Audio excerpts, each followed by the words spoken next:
Hello everybody and welcome back to another NBA recap. Today we will be recapping day 19 of the NBA season. For our predictions today, we went 4-4, so 50%. And yeah, let's just get into this first game. Suns versus Clippers. Kind of a similar game to the other games score-wise. They played each other in back-to-back games and the Suns take both. So they're up to 5-5 now and the Clippers are 3-6. They need Kawhi back. And it's not looking good right now without him. Booker with almost a triple-double. Good game from Mark Williams. Brooks is pretty good. Not shooting as much as, you expect him to normally shoot. It seems like Jalen Green. Oh, that's not good. I didn't really see anything about this, but only played 6 minutes. So he must have gotten, injured. Hopefully it's nothing too bad. Gillespie, solid game off the bench, hitting some threes. Same with O'Neal and Goodwin. Some good bench production there. The other side, another good game from Zubac. Harden struggled from the field. Beal was alright. And Collins was good off the bench. But yeah, was not enough for them as they continue to lose games. So next game we have... Oh, I kind of started... Where did I start? How did I start with the last game? I don't even know how that happened. Yeah, that's weird. Okay, whatever. I guess we'll go to this Mavericks versus Wizards game. Mavericks are able to get a win here. That's they barely beat the, really bad Wizards team. But yeah, not a great game from Flag. It was alright, but turned the ball over 4 times. It was a really good game for Najee Marshall off the bench though. He was really the reason they won this game. On the other side, good game from CJ. Sarr was alright. George wasn't really hitting his shots. Same with Trey Johnson. Champagnie didn't really do anything. Whitmore almost scored 20 off the bench. But yeah, Wizards lose this one. The Mavericks, I guess, get a win. They're 3-7 now, though.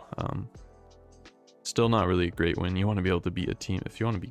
They're expected to be a pretty good team this year, and they're barely getting by a Wizards team, so... They still got the win at least, though, I guess. That's something.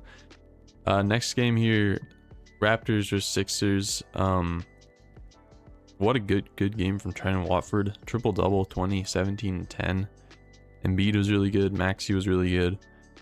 Yeah, Embiid was just taking advantage. Same with Watford. Their whole team just driving to the rack. Where's points in the paint? I don't know if that's a stat you could see, but it was crazy in favor of the 76ers because the Raptors were just missing Poeltl, and when they're missing Poeltl, they don't really have another center that can, be an anchor for you, because Sandro isn't really that, and then he's the only other center that they have. So yeah, even Drummond was coming in and taking advantage of that.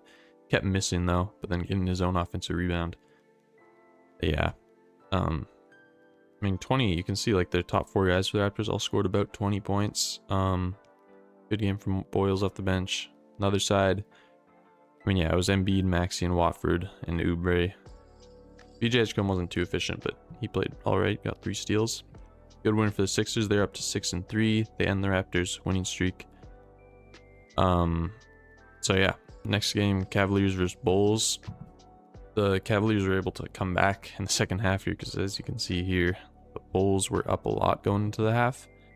About 16, and then the Cavaliers cut that to, 2? And then were able to take a 6-point win there in the 4th quarter, having a nice ending quarter there. They won the 4th quarter by 8 points to win it. Coro had a good scoring night for the Bulls. Jones was pretty good. Giddey was not very efficient. Same with Vucevic. Same with Buzelis. Jalen Smith was really good off the bench. Same with Herter. They had good bench production. That's why they were able to stay in this game, because their starters weren't doing too good. Their main 3 scoring starter guys weren't doing too much for them. On the other side, Hunter had a really good game. Donovan Mitchell had a really good game. Able to kind of close it out for them in that second half. Mobley was good. Tyson, no Darius Garland, so that's probably why this Cavaliers, I feel like they're going to be pretty dominant once they have their full healthy starting lineup again. You could see it in those 2 games where they had Darius Garland, and yeah. Next game, we got the Hawks versus Lakers. The Hawks, without a lot of players today, were able to... I know the Lakers are missing LeBron and Austin Reeves, but they still have all their supporting cast But the Hawks are missing like Trae Young, Jalen Johnson, Keel Alexander Walker. I think there may like maybe another one or something that I think Luke Kennard is still out. Unless is he here? No, yeah, it looks like Luke Kennard was also out. So yeah, they're just missing a lot of like their guys who can actually create and do stuff for them. And they're still able to score 122 points. I guess that's just, I don't know. Mo Gay was playing really well. Risa Shea was playing well. Keenan Wallace was hitting some shots. Kungwu, Dyson Daniels seemed like he was being that main playmaker, creator. Keji was good off the bench. Asa Newell, their rookie, was really good. Caleb Houston got in. He was playing well. On the other side, you know, Doncic wasn't one of his best games. Only played 26 minutes.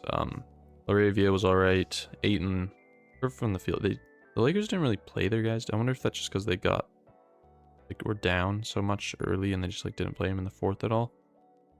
That could be it, I guess. Connect was alright. Vanderbilt, 18 rebounds. He was getting a lot of boards. Ronnie James actually had a pretty good game. Nick Smith struggled. But yeah, Hawks get a good win there. Back to 500. Spurs versus Pelicans. This is the De'Aaron Fox return, and he actually had a really good game for them. Probably being their best player tonight with 24, 3, and 3. Victor Wembanyama, he hasn't, like, it's been a few games now in a row where he hasn't been that, like, dominant force that we had seen him be in the start season, but, yeah, maybe teams are just really focusing on him. And that's probably why all these other guys are able to thrive. 14 assists for Castle, and only had 2 turnovers. He's been struggling with the turnovers this season, but was able to get 14 assists with only 2 turnovers, which is good to see from him. Trey Murphy finally was able to just have a game where he could go off. He's been struggling all season, and then just dominates in this one. 41 points, was not missing. Beer's a good game. Herb Jones was pretty good. I mean, yeah, this is a good game. That's why they were able to, you know, have a close game against a really good Spurs team. They played well. They just, unfortunate they're playing the Spurs this day, I guess, so they don't get the win. Now it's 2-7. Next game, we get the Heat versus the Blazers. I mean, the Heat take it. They're 6-4 now. Powell, another solid game. Pelle Larson's been good since becoming a starter here. Jovic was amazing off the bench. Definitely their best player. Same with like Hawkes. They just were both getting like stuff in the stat sheet. It's good to see from them. Grant, another good game off the bench. Dwap Breath. He's just like a big that comes in and just shoots threes. Avdia, another good game. He's had like 3 straight really good games. Solid game for Sharp. Almost triple-double from Holiday. Thing was alright. And Kamara was shooting a lot and not hitting a lot. So, yeah. Good win for the Heat as they have won 2 in a row now, I think. Up to 6-4.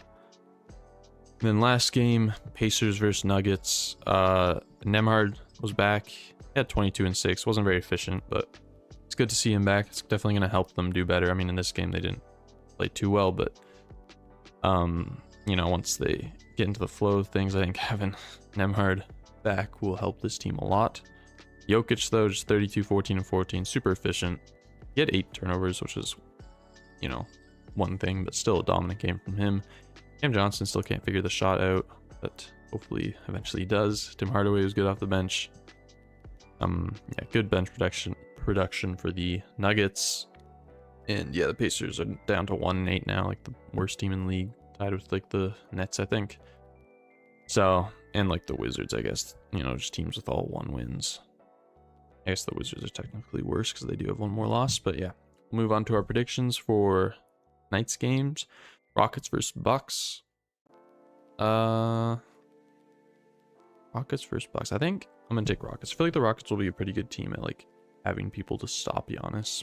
So that's where, like, not stop him, but like, you know, limit him. So I'm gonna go with the Rockets there. Knicks versus Nets. I'm gonna have to go with the Knicks. Magic, Celtics. Magic. Yeah, I'll go Magic. Thunder, Grizzlies. I'll go Thunder. Pistons, Sixers. Sixers coming off a back-to-back. Yeah, Joel probably won't play. I wonder if Jared McCain didn't play yesterday, so I wonder if like they were just saving him to play on the second night of the back-to-back or something. I mean, that might be what they're doing, but yeah, I'm still gonna go with the Pistons there. I like their chances beating Philly on a back-to-back. Warriors versus Pacers. Go Warriors there. Go Pacers. Coming off a back-to-back. I wonder if they'll play Nembhard. Like maybe they'll just rest him because it's just coming back, but we'll see. And Timberwolves versus Kings. I will go with the Timberwolves. So yeah, hope you guys did enjoy this NBA recap. Oh, what am I doing? If you did, make sure to like and subscribe. And yeah, thanks for watching. Goodbye.